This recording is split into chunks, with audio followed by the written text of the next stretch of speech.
PhD news देखेंगे आप। मैं हूं आपके साथ आपका मेजबान रहीम अहमद खान। पंजाब, हरियाणा और दिल्ली की तमाम बड़ी खबरों पर डालेंगे नजर। आगाज हेडलाइंस के साथ करेंगे। सुर्खियों को पेश करने में ताउन किया है डॉक्टर ऑर्थो ऑयल के साथ साथ डॉक्टर ऑर्थो कैप्सूल्स साथ लेना ना भूलें। दिल्ली के सीएम रेखा गुप्ता ने विकास परियोजनाओं का उद्घाटन किया। अस्पताल, स्कूल, भवन और सड़क निर्माण शामिल।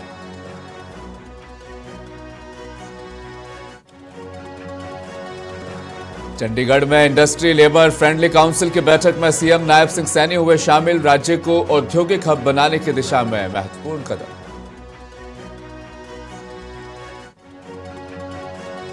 पंजाब के सीएम भगवंत मान ने जालंधर में लोक मिलनी कार्यक्रम में लोगों से सीधे मुलाकात की। बोले, हम लोगों को किसी भी प्रकार की दिक्कत नहीं आने देंगे।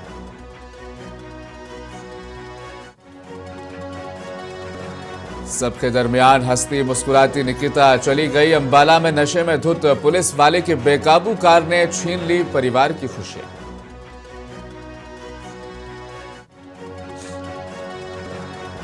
पंजाब के मोगा में मजदूरों पर फायरिंग। बब्बिहा गैंग ने बिहार, यूपी के लोगों को दी धमकी।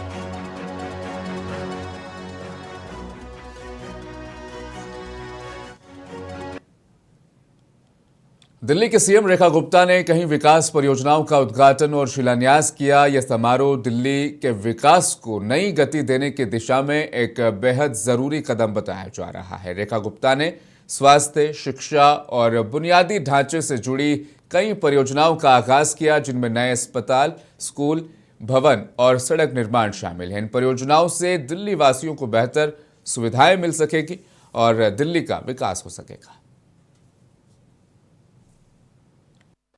पर मैं आपको ये कहना चाहती हूं कि सरकार को बने हुए मात्र 357 दिन हुए हैं, पर इन 357 दिन में हमने वर्षों से अटके हुए, लटके हुए और भटके हुए कामों को सिरे चढ़ाने की कोशिश की है। और विकास कार्यों की दृष्टि से सालों से यहाँ की गलियां, यहाँ के नाले, यहाँ के पार्क, यहाँ की दरो दीवार इंतजार करती रही कि कब कोई ऐसा जनप्रतिनिधि आएगा और हमारा विकास होगा, हमारा जीर्णोद्धार होगा।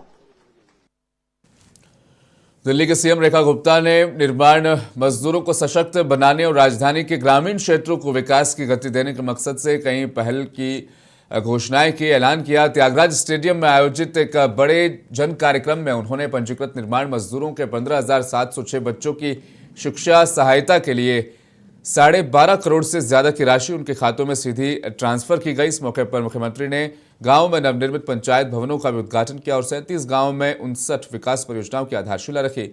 इन परियोजनाओं की कुल अनुमानित लागत 134 करोड़ है, जिससे ग्रामीण दिल्ली में आधारभूत संरचना और नागरिक सुविधाओं को बल मिलेगा।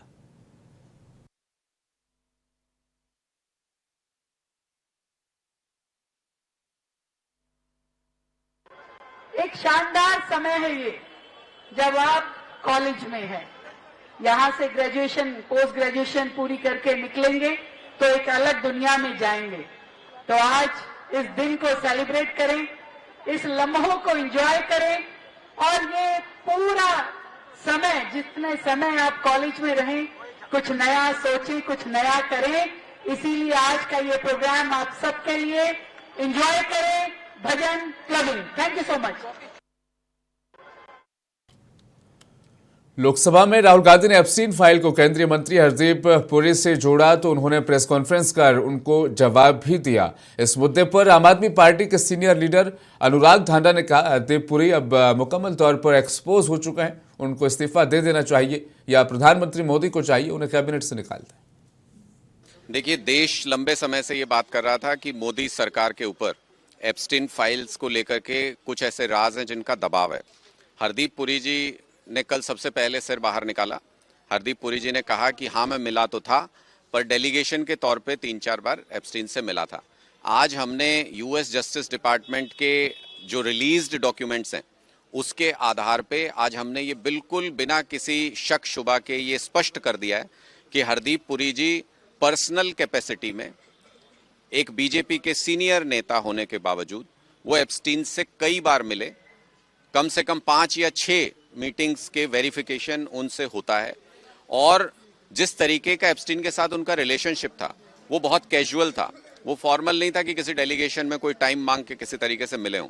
वो बहुत कैजुअल रिलेशनशिप था और वो बार बार 14 से लेकर 17 तक, मंत्री बनने से ठीक पहले तक वो लगातार मिलते रहे, उनसे काम कराते रहे, उनको अपने काम की रिपोर्ट देते रहे।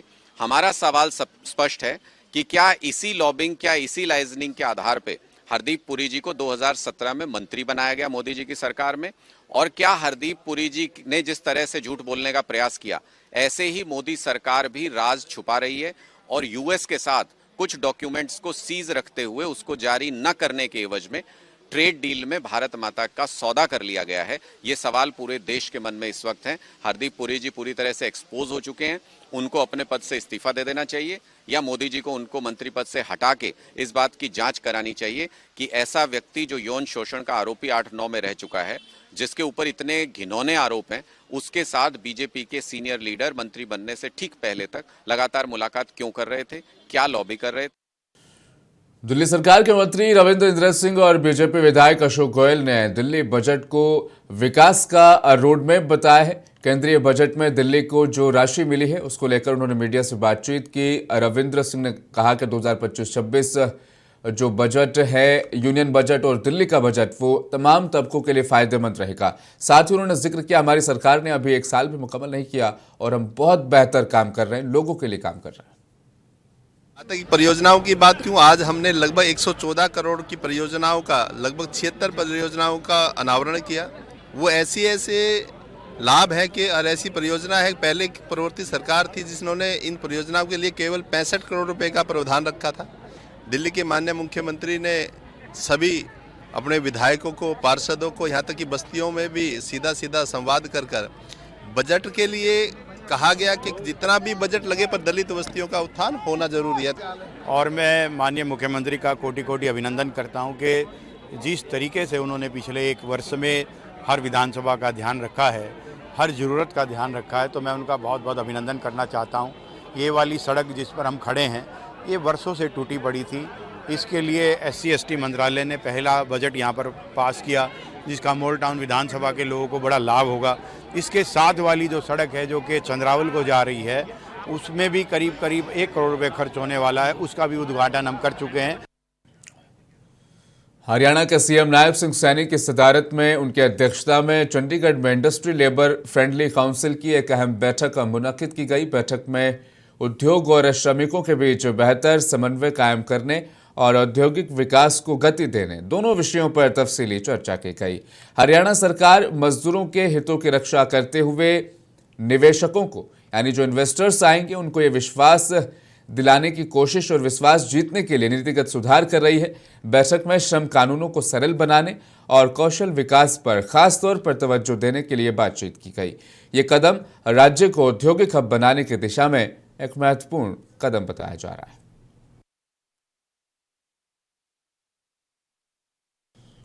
पंजाब के सीएम भगवंत मान ने आज जो जलंधर निवास पर आयोजित लोक मिलनी कार्यक्रम में लोगों से सीधे तौर पर मुलाकात की। उन्होंने जनता की शिकायतें सुनी और संबंधित विभागों के अधिकारियों को मौके पर ही उनकी समस्याओं को हल करवाने के आदेश भी जारी किए और समस्याओं का निपटारा भी करवाया। सीएम ने कहा कि सरकार का जनता के प्रति कर्तव्य निभाना उनकी प्राथमिकता है।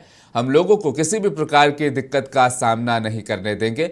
उन्होंने हर मुश्किल के समाधान के लिए अपने वचन को दोहराया। स्थानीय निवासियों ने इस मौके पर जमीन, बिजली, पानी जैसी दिक्कतों का जिक्र सीएम भगवंत मान के सामने किया, जिनका फौरी तौर पर हल किया गया।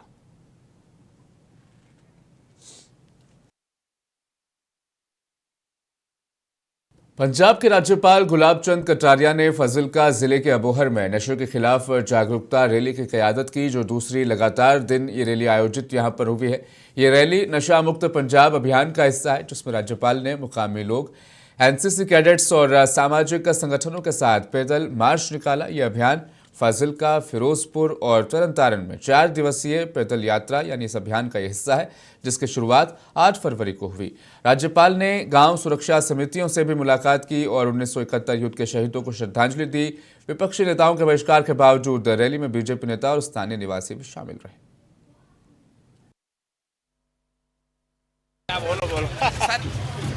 ਅੱਜ ਇਸ ਤੋਂ ਬਾਅਦ ਵੀ ਪੰਜਾਬ ਦੇ ਵਿੱਚ ਇਹ ਯਾਤਰਾ ਦਾ ਆਗਾਜ਼ ਕੀਤਾ ਜਾਊਗਾ। देखो क्या है कि पंजाब में बहुत बहादुर लोग हैं यहाँ के, लेकिन नशा जो है हमारे नौजवानों का बहुत बड़ा नुकसान कर रहा है। और जो हमारा पड़ोसी देश वो जानता है कि लड़ कर के हम भारत को काबू नहीं कर सकते, तो यहाँ के नौजवानों को कमज़ोर किया जाए उसका प्रयत्न है। हम कोशिश कर रहे हैं कि जनता को साथ में जोड़ करके जनता इस आंदोलन को करेगी तो सफलता मिलेगी।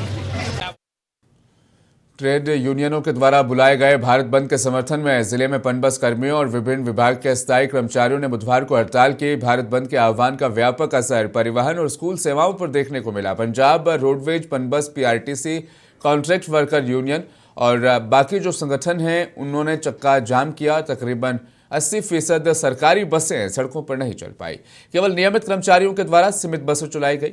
पूरे दिन सरकारी बस सेवा मुतासिर रही और मुसाफिरों को काफ़ी दिक्कतों का सामना करना पड़ा। खासतौर पर खवातीन, स्टूडेंट्स और दूर दराज इलाकों से आने वाले लोगों को निजी बसों या दीगर रास्तों का सहारा लेना पड़ा। बस स्टैंड पर यूनियन से जुड़े कारकुनान जमा हुए और सरकार के खिलाफ नारेबाजी करते हुए नजर आए।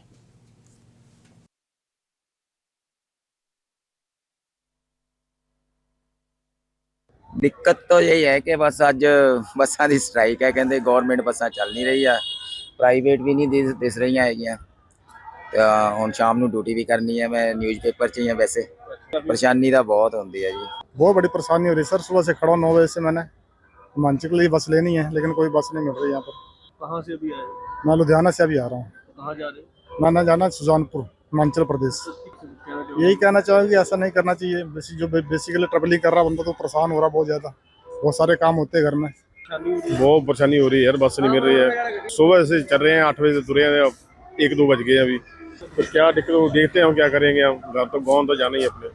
हिमाचल जाना हमको तो दिक्कत ही है। बाहर जाएंगे बस लेंगे, कहीं पता करेंगे कहाँ से बस जा रही है। हमने जाना तलवाड़ा की साइड आगे, पठानकोट के लिए। क्या कहना, परेशानी है। देखते हैं कहीं टेम्पू लेंगे, बाहर चौक में मिलेगा बस तो जाएंगे।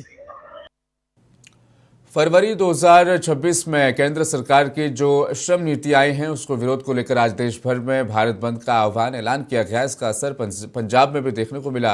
इस हड़ताल का मकसद देश की 10 बड़ी ट्रेड यूनियंस हैं, उन्होंने लोगों को आगे किया, जिनमें किसान शामिल हैं। छात्र और युवा संगठनों का भी समर्थन इस भारत बंद को मिला है। तस्वीरें फिलहाल स्क्रीन पर आप अमृतसर की देख पा रहे हैं, जहां पर यूनियंस का यह कहना है कि सरकार की नीतियां मजदूर विरोधी है, किसान विरोधी है और कॉरपोरेट सेक्टर के हित में यानी पक्ष में है। पंजाब के अमृतसर में भी केंद्र सरकार के नए श्रम कानून के खिलाफ ट्रेड यूनियन ने जमकर प्रोटेस्ट किया है। मोदी ਦੇ ਲੋਕ ਵਿਰੋਧੀ ਫੈਸਲਿਆਂ ਦੇ ਕਰਕੇ ਉਹਦੇ ਗੈਰ ਜਿਹੜਾ ਲੋਕਾਂ ਦੇ ਵਿਰੋਧੀ ਜਿਹੜੇ ਨਵੇਂ ਕਾਨੂੰਨ ਨਵੇਂ ਫੈਸਲੇ ਜਿਹੜੇ ਉਹ ਲਗਾਤਾਰ ਲਿਆਂਦੇ ਜਾ ਰਹੇ ਆ। ਪਰ ਮੋਦੀਆਂ ਨੇ ਜਿਹੜਾ ਮਨਰੇਗਾ ਸਕੀਮ ਨੂੰ ਖਤਮ ਕਰਨ ਵਾਸਤੇ ਨਵਾਂ ਹੀ ਉਹਦਾ ਨਾਮ ਬਦਲ ਕੇ ਵਿਕਸਿਤ ਭਾਰਤ ਜੀ ਰਾਮ ਜੀ ਜਿਹੜੀ ਨਵੀਂ ਸਕੀਮ ਲਿਆਂਦੀ ਆ, ਉਹ ਟੇਢੇ ਢੰਗ ਨਾਲ ਲੋਕਾਂ ਕੋ ਗਰੀਬ ਲੋਕਾਂ ਕੋ ਕੰਮ ਖੋਣਾ ਜਿਹੜਾ ਉਹ ਸਕੀਮ ਨੂੰ ਖਤਮ ਕਰਨ ਦਾ ਜਿਹੜਾ ਮੋਦੀ ਸਰਕਾਰ ਦਾ ਉਪਰਾਲਾ। कांग्रेस विधायक अशोक अरोड़ा ने कहा कि हरियाणा में कांग्रेस मुख्य विपक्षी दल है और मुकम्मल तैयारी के साथ वो विधानसभा में उतरेंगे। अरोड़ा ने जोर देकर कहा कि कांग्रेस हरियाणा में अपनी मजबूत स्थिति बनाए रखेगी और आगामी चुनावों या विधानसभा सत्रों में लंबित मुद्दों को उठाएगी। हुड्डा की दिल्ली बैठक में किसानों, बेरोजगारी और विकास कार्यों पर चर्चा हुई। कांग्रेस कार्यकर्ताओं को एकजुट होकर सरकार के खिलाफ आंदोलन चलाने की हिदायत भूपेंद्र सिंह हुड्डा की तरफ से भी जारी की गई है। कांग्रेस पार्टी मुख्य विपक्षी पार्टी है हरियाणा के अंदर और पूरी तैयारी से हम जाएंगे। पिछले दिनों 6 तारीख को नेता प्रतिपक्ष चौधरी भूपेंद्र सिंह हुड्डा की अगुवाई में नई दिल्ली में मीटिंग हुई थी और उन्होंने सबसे कहा है कि आप जहां अपने हल्के से जुड़े इशू उठाएं। आज प्रदेश में अच्छी शिक्षा मिले, अच्छी चिकित्सा मिले, अच्छी सुरक्षा मिले, इन इशू को लेकर, धान घोटाले को लेकर, आपके शराब घोटाले को लेकर, इन सब इशू पे हम चर्चा करेंगे और विशेष रूप से मुख्यमंत्री जी से पूछा जाएगा कि आप पंजाब के मुख्यमंत्री से बात करने गए थे, हरियाणा प्रदेश के हितों को आपने कमजोर किया। क्योंकि जब सर्वोच्च न्यायालय का फैसला हमारी हक में आया हुआ है तो उसके बाद हमें टेबल पे बात करना, मुझे लगता है कि इनकी राजनीतिक मजबूरी होगी पंजाब को देखते हुए, और हरियाणा के हितों की बलि चढ़ाई जा रही है। हरियाणा के अंबाला शहर में एक भयानक सड़क हादसे में 22 साल की लड़की की मौत हो गई। नशे में धुत एक पुलिस अधिकारी ने कार से उससे टक्कर मार दी। गुस्साए लोगों ने अस्पताल के बाहर विरोध प्रदर्शन किया और अधिकारी को पुलिस के हवाले कर दिया। अधिकारी शराब पिए हुए था। ऐसी बातें भी अब निकलकर सामने आ रही है। तो वहीं परिजनों का रो रो कर बुरा हाल है। उनका कहना है कि एक पुलिस अफसर की लापरवाही ने उनकी हंसती मुस्कुराती निकिता को उनकी जिंदगी से छीन लिया है। निकिता ई रिक्शा में सवार होकर जा रही थी, तब पीछे से पुलिस की गाड़ी ने टक्कर मारी। अंबाला के काली पलटन पुल के नजदीक नशे में धुत पुलिसकर्मी ने अपनी गाड़ी से पहले एक ई रिक्शा को टक्कर मारी और फिर रिक्शा से गिरी लड़की पर गाड़ी चढ़ा दी। उसके बाद जमकर बवाल हुआ। गुस्साए लोगों ने नशे में धुत पुलिसकर्मी को पुलिस के हवाले किया। हालांकि मौके पर ही निकिता ने दम तोड़ दिया।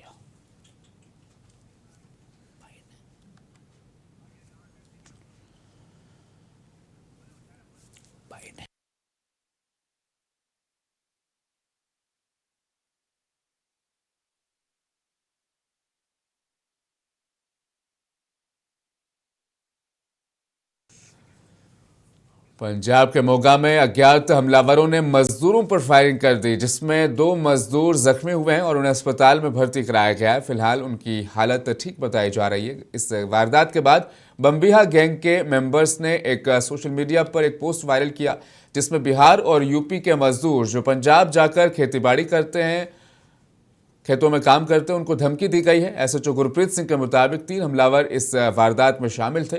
पुलिस आरोपियों का वायरल पोस्ट और वीडियो की तहकीकात कर रही है। इस घटना के बाद प्रवासी मजदूरों के बीच खौफ और भय का माहौल है।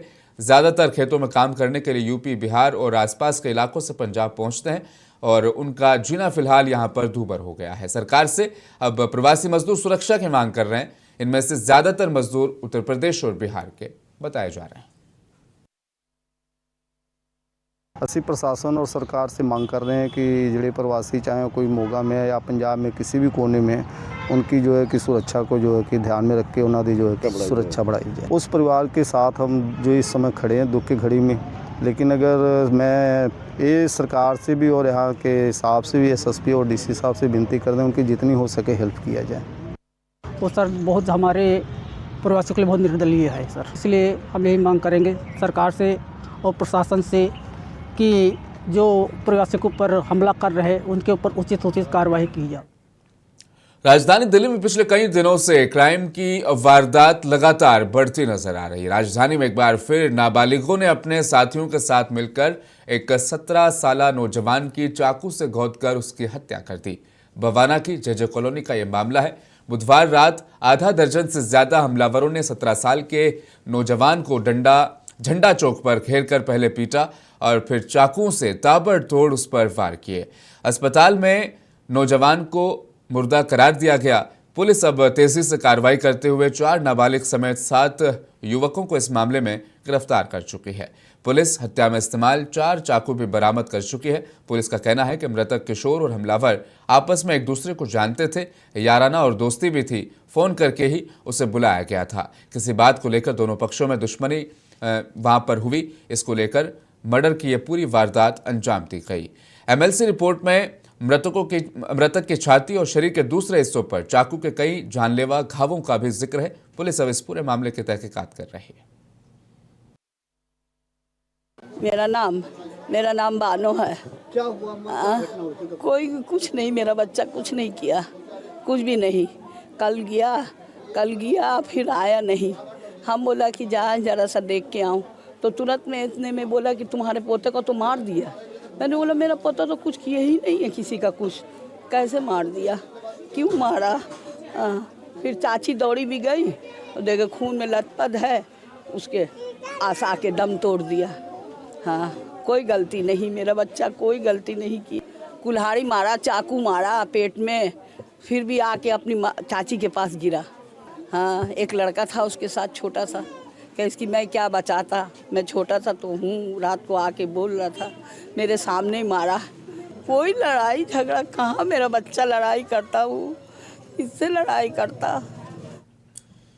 दिल्ली के गाजीपुर इलाके में NH9 पर MCD टोल के पास विनोद नगर डिपो के सामने तेज रफ्तार से आ रही एक कार सड़क किनारे खड़े कंटेनर ट्रक से जा टकराई। टक्कर इतनी जबरदस्त थी कि कार के परखच्चे उड़ गए।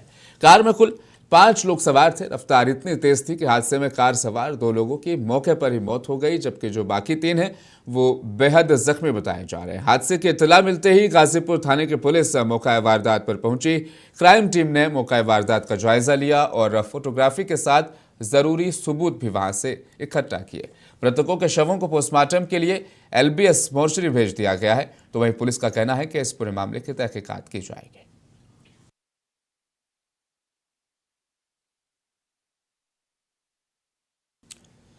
UN की रिपोर्ट में लाल किले के ब्लास्ट में पाकिस्तान का नाम आने पर बीजेपी सांसद दामोदर दास अग्रवाल ने रद्दमल जाहिर करते हुए कहा कि गृह मंत्रालय इस विषय को बारीकी से देख रहा है। इसके साथ ही उन्होंने राहुल गांधी पर भी हमला बोला। उसके साथ ही बीजेपी सांसद संजय जायसवाल और दिनेश शर्मा ने भी राहुल गांधी पर जमकर हमला बोला। सपा सांसद राजीव राय ने बीजेपी पर खूब प्रहार किया। सुनिए संसद के बाहर की इस बयानबाजी को। गृह मंत्रालय इस विषय को बहुत बारीकी से देख रहा है। भारत की सरकार मुस्तैद है, वास्तविकता का पता लगाकर वाजिब कार्रवाई होगी, ऐसा मेरा विश्वास है। निशिकांत दुबे जिसके संस्कार पुत्र हो, जिसके रोल मॉडल हो, जिसके प्रमुख वक्ता हो, जिस पार्टी का संकट मोचक हो, वो पार्टी कुछ भी कर सकती है। समर्पण कर दीजिएगा। तो आज तक ये समर्पण क्यों नहीं हुआ था? राहुल गांधी जिस प्रकार से अपने संवैधानिक पद का दुरुपयोग कर रहे हैं, जिस प्रकार से वो झूठ बोलते हैं और झूठ बोलने के साथ कहते हैं हम ऑथेंटिकेट करते हैं। पिछले बार भी जो उन्होंने कागज दिया उस पर अपना दस्तखत नहीं किया। जो बुक छपी नहीं है उसके बारे में हम अभी कोई टिप्पणी नहीं करेंगे। जो भी संसदीय परंपराओं के अंतर्गत विकल्प होते हैं हर दल उसको अपनाता है, जिसकी जानकारी नहीं है। लेकिन इतना मैं कह सकता हूँ कि जो व्यवहार कांग्रेस का है, जो व्यवहार इनका है नेता प्रतिपक्ष का, वो अमर्यादित है, असंसदीय है। अशिष्ट भाषाओं के साथ साथ जो शब्दों का भी चयन है, जो विषय का भी चयन है, लगता है कि 2013 के अपने शासनकाल में अभी तक वो अटके हैं। रोज नया प्रश्न लाते हैं और पुरानी गलतियों पे अटक कर उसका समापन होकर फिर नए विषय की।